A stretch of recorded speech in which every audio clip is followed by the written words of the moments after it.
did not answer the phone. Of course not. So yeah, I kind of figured as much. And the this. Yeah, you couldn't strike the. I know. I got lucky a couple of times. I got the Kansas guy. Which let's give an update on that Kansas promoter. Was that Sean Smith? I guess his name was. Well, yeah, something like that. Something like that. Yeah, he shut his phone off because apparently everybody was calling him wanting their money. So. Oh boy. So we opened up a can of worms there. But before you go into anything else, goes with that story. I mean, I've known multiple talents that have worked for Feinstein Wrestling and said nothing but good things about it. Like I know Brawlers worked for them, Ellsworth just recently worked for them, and a bunch of talent. So I'm kind of surprised. Which one? Oh, 5-Star Wrestling. Oh, 5-Star Wrestling. Yeah, I mean, well, they bring in talent, but from what I'm being told, they're bringing an outside name, but the wrestling talent itself on the show is borderline backyard talent. Oh, God.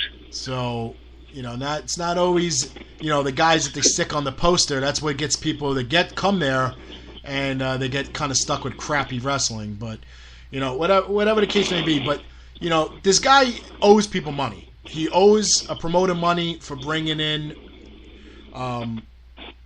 the talent. Let's see, who else has he got here? I've been sent screenshots of conversation of this guy. First of all, he doesn't look like he graduated 5th grade, and it's really bad. But he owes a promoter numerous of hundreds of dollars, and kept telling him, I'm going to PayPal to you, I'm going to PayPal to you, I'm going to PayPal to you. And then he also had the gall to ask the same promoter for a loan or money to pay the venue for the event, and then he was going to pay them back. And of course that didn't happen. That's probably why he canceled the event, because now he had no other way of paying for the venue, because of course, crazy. Yeah, I mean, it's just stupidity. Yeah. So, this was a message that he sent. He said, originally the Days Inn was going to wait till Friday to get their rental money at the show, but I guess the owner found out and wants it tomorrow at the latest. Now, this is dated April 30th. So this was a couple of days ago. I talked to the locker room about this, and I'm going to need to go and pay for the building by tomorrow, and you will get the money back before the show starts. Soon as everyone comes in, I am not making $1 from the show. All profits are going to Trey's son. With the beating I took in April, I'm just don't have that right now. So I'm cashing in my favors, so make it happen. Remember, I never said no to you about anything, so I'm counting on you. So how do you, as a company owner, a promoter, go to another agent and expect them to pay for your venue? How do you even run a show if you don't have the money? Let me contest to that, because I'm not going to name the promotion because the promotion doesn't exist anymore. But I used to do a lot of work with this one particular promotion, and one day the person called me and asked me if he had to refund people for money because the show wasn't going to happen. It was like months down the road. We're talking like in May, and the show wasn't supposed to happen until like October. So he was refunding money because people bought tickets and whatever. And he was like, "Can you lend me any money?" I was like, "Dude, I don't have the money. Like, help you. If I could, I would." But then he was like, "Oh, okay, thanks." And I've never heard from him again. Well, was this the one that used to run out of Brooklyn? He's running. This person's running Brooklyn. He's running Manhattan. Okay. He's running Queens. Okay, so yeah, this is the one that's disappeared off social media and moved away from the tri-state area. I guess, I don't know. Yeah. Well, if it's the same guy, it was also the same guy that used to make fake Facebook accounts and talk shit to wrestlers and start trouble and try to trash people on that. And he was an admin on the old Bad Wrestlers Exposed page. Was he really? Yes, he was. Then you notice how after he disappeared and moved, Bad Wrestlers Exposed page doesn't exist anymore? What can I tell you? It goes to show you how much I know. Nothing. You know nothing. Pretty much. Oh man. Not about that. You know what I know about? I know about me, and I know I'm not a fraud. Well, one thing I have to say, and I'll give it to you. You know, if you say you're going to do something, you do it. Of course. So. I'm a man of my word, and sometimes that's all that in this business. That's all that's left is like Scout's honors. And it should be like that. And the problem is, and this is the problem, and this is going to segue right into our next segment. Yes. About shady promoters that do this kind of nonsense, and it ruins it for everybody else that does it the right way. And I'm going to put this in numerical format for people to understand. Okay, don't take any of the numbers I'm going to say in this next sentence, or the person, or anything else. But let's say we want to bring in Wrestler A. Wrestler A gets $2,000 to appear for the day, and we're going to bring him in for 3 different signings. Okay, we agree to it. He's going to come in, or she's going to come in. We're going to do a signing. They get paid $2,000 plus their flight and hotel if that's involved, meals, whatever the case may be. Whatever the agreement is. But it's the important part is $2,000. Okay, but again, if you're relying on the gimmick to make the $2,000 back and not have that money beforehand, it's a very risky chance you're taking. Very risky. But that's totally different. Okay? Now, this person knows who you are, has been referred to you by other wrestlers that have worked with us, and they've gotten nothing but 100% positive feedback. So it's, text messages, emails, phone calls, my word, their word, phantom handshake agreement, all is said and done. Okay, now you get somebody like Mike Dickinson, who promises this $2,000, screws over the talent, doesn't show up for the event. Now, how does this talent, Wrestler A, protect themselves? Now they want $1,000 deposit up front. And this is where it affects people, because now here I am doing the right thing by everybody I've worked with, 100% satisfaction rate, and now I have to lay money out of my pocket up front. And I'm not talking about the day of the signing. I'm talking about when the phone call and the conversation initialized, I now have to send them $1,000 and pray that nothing happens. Flights don't get canceled. Flights aren't delayed. This person doesn't anything happen to them physically. They don't get signed by WWE or whatever the case may be. Something that would affect my, that I don't get my deposit back. I now have to pray that the signing, everything goes according to plan.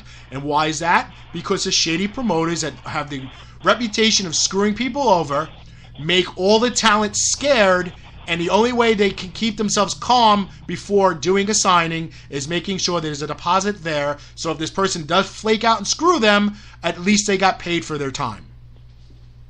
Yeah, 100%. So, now let's do the timeline.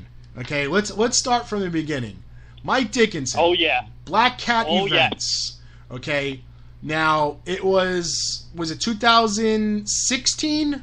2000 February of 2017. Oh, all right, so it was the beginning. Let's start from the beginning. Okay. Now this is where you partnered with Warriors of Wrestling and Joe Bellini, agreed to bring in WWE Hall of Famer Rikishi to a Warriors of Wrestling show in Staten Island. So I'll let you take it from there. Well, basically, Joe saw that Rikishi was in town working for WrestlePro the night before, and that he wasn't on the show that they were running the following night in Brooklyn. Right. And so he asked me, he's like, Richie, I'm busy, a little tied up with things and whatever. Why don't you call this guy and see if we can get him to bring in, because he's always done well for us. And it's been a proven fact. He's been there 2 other times with a different promoter, and he's always come through and always done what he was told to do. So I made the phone call to Mike, and I spoke with him, and I had referenced by Donna, who of course is all of our friends, and and his family related to Rikishi. Right. She and Donna put me in contact with Mike. I made the phone call, and I explained to Mike what the situation was what I needed him to do. Rikishi was supposed to wrestle in the main event at Warriors of Wrestling that night, and I said, and when we were talking money, I said, this is my budget. What can you do? Can we make this work? Yes or no? Oh, he said, all right, give me a day or so. Oh, I'll call you back. We'll talk. Okay. Let's say maybe 2 or 3 days go by. By the end of the week, because I think initially it was like on a Monday or a Tuesday. He got back to me by like the Friday.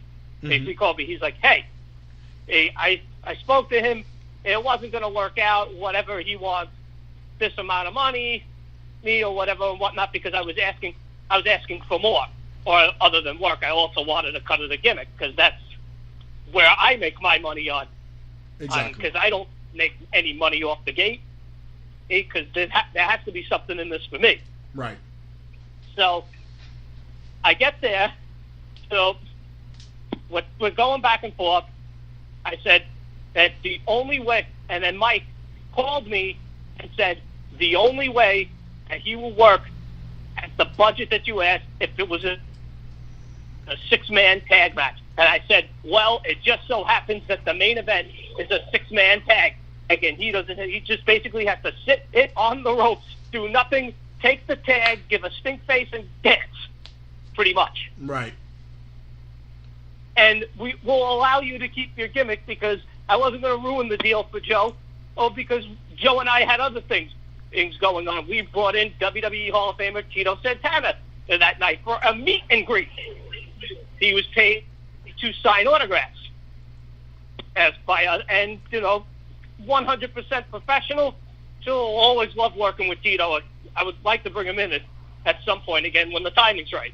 Right. So, anyway, after the deal was announced, the flyer was made. We sent them the flyer. There it says WWE Hall of Famer Rikishi in action. Right. So it means we've been through this story 100 times. Right. And the term of what the term in action means. So, well, an idiot couldn't tell you in action means he will be in the ring in action. Exactly. It doesn't say making a guest appearance. That would be not in action. But exactly. This was on all of his social media: Twitter, Instagram, Facebook, and Mike Dickinson's Facebook, and Black Cat Events' Twitter, as well as Rikishi's Twitter, right, as well as yours, Rikishi's Instagram, and yours and Warriors of Wrestling's as well. So and also they made a flyer themselves of saying WWE Hall of Famer Rikishi at Warriors of Wrestling in action. Right. It was posted on his Rikishi's own Instagram page. Yep, I do remember that. Okay. So anyway, getting back to the story, we split expenses. This is with WrestlePro. So I paid for him flying in, and Pat paid the other half or whatever and whatnot. However, deal worked out. Everything was going fine. We get to about maybe 2 or 3 days before the event.